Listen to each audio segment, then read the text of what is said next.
The wind was calm that morning, but the peace didn't last even 5 seconds. My wife, Emily, had just lifted the second box out of our truck when a sharp voice tore through the quiet woods. "Hey, you can't move into that cabin. I'm calling the cops right now." We both froze. A woman in a bright pink jacket marched toward us like she owned the whole mountain. She didn't even look at Emily, just pointed at her like she was some criminal. "This area is under my HOA," she said, waving a clipboard that looked like it came from a dollar store. "You people can't live here without my approval." I almost laughed. This was our land, paid in full. "No HOA in miles." Emily stayed calm, but I saw her jaw tighten. She whispered to me, "Just let her talk. She doesn't know who she's yelling at." But Karen didn't stop. She slapped a fake notice on the cabin door and shouted, "I'll have you removed. Especially you," she said, pointing at Emily's boxes. "Suspicious activity. Might be stolen." My wife blinked slowly, the way she did when she was trying not to snap. "Ma'am," I said, keeping my voice steady, "we own this cabin, and those are just kitchen boxes." "Liar!" she screamed. "I'm calling the police, and when they get here, you two are going to jail." She dialed 911 like she was reporting a terrorist attack. Emily looked down, then quietly set the box on the ground. I knew that look.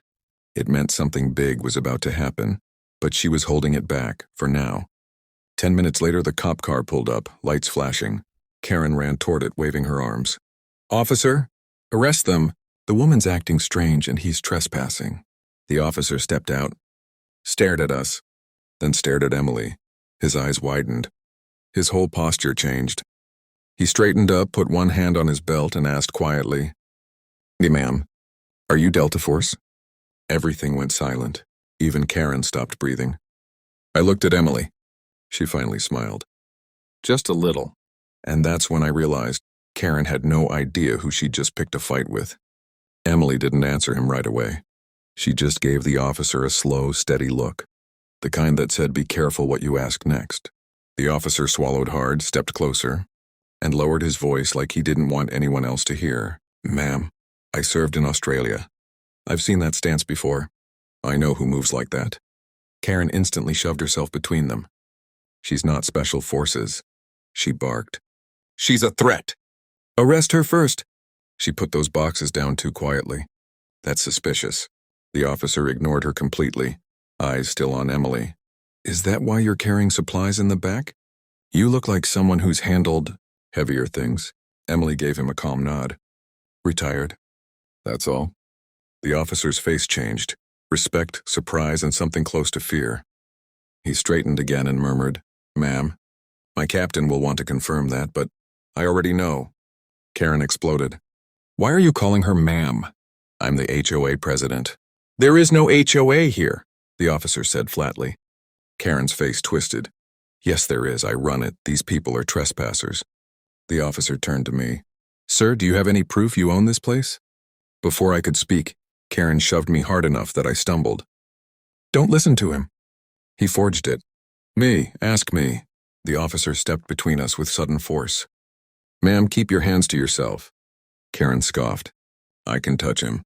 I have authority over this land." Emily finally stepped forward, her voice soft but sharp enough to cut steel. "You touch my husband again," she said, "and you're going to regret it." Karen pointed right at Emily's face. "See? Threats. Officer, take her in." "I want her in cuffs. She scares me." The officer shook his head. "Ma'am, she scares me too, but for a different reason." He turned to me again.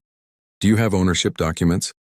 I opened the truck door to grab the folder, but right then Karen snatched my keys and threw them into the bushes. "There," she said. "Now you can't fake anything." Emily froze. I knew what that meant. Her voice dropped to a whisper, dangerously calm. "She just tampered with our property." The officer blew out a breath. "Ma'am, you should not have done that." But Karen wasn't done. She lifted her phone high like she was filming some grand victory and shouted, "I'm placing them under HOA arrest." The officer's jaw dropped. Emily's eyes narrowed, and I felt the shift in the air, the moment everything swung against Karen. And she still didn't know she was seconds from the biggest twist of her life. Karen marched toward Emily like she actually believed she had power, waving that phone in the air and shouting, "Ho, arrest! You're both detained until my board arrives." The officer stepped back, rubbing his forehead. "Lady, there is no board." She ignored him and came straight for Emily, reaching for her arm. That was her final mistake. Emily didn't even touch her. She simply shifted her stance, and Karen tripped forward, falling straight into a mud patch. Her phone flew out of her hand and landed face down with a loud crack. The officer sighed. "Ma'am, you just assaulted her and damaged property." "Stay on the ground." Karen pushed herself up, mud dripping down her face. "You can't talk to me like that." "I will fire you." The officer actually laughed. "You can't fire me, but the sheriff might want a word with you." He pulled out his radio. "Dispatch, I have a possible impersonation of authority, disturbance, and property tampering." Karen screamed, "No! I called you to arrest them!" Emily stepped forward, calm, steady. "Officer, check the back of your patrol car. There's a red folder." He looked confused, walked to the car, opened the back door, and froze. Inside was a sealed envelope with his name on it. Emily nodded. "I dropped it off at the station earlier this week. Background checks, training offers. Your captain knows." He opened it. Photos, certificates, verification stamps, Delta-Force credentials, real ones. He immediately snapped into a salute.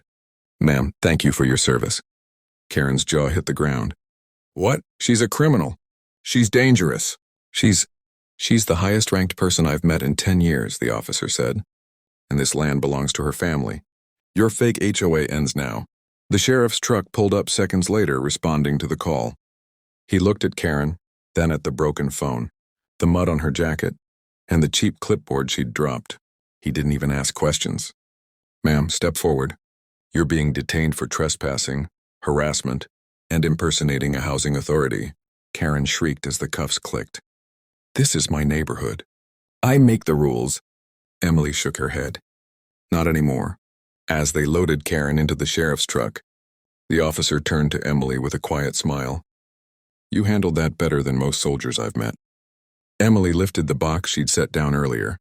"I'm retired, not harmless." We walked back toward the cabin together, the woods finally quiet again. The officer stood by his car, giving us one last nod of respect.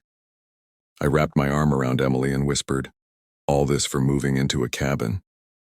She smiled. People pick the wrong fights.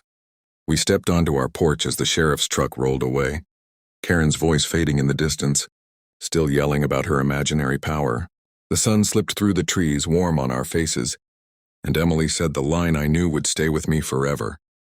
I didn't train for this country, so someone like her could tell us where we can live. Justice, peace, our land, and no HOA Karen would ever change that again.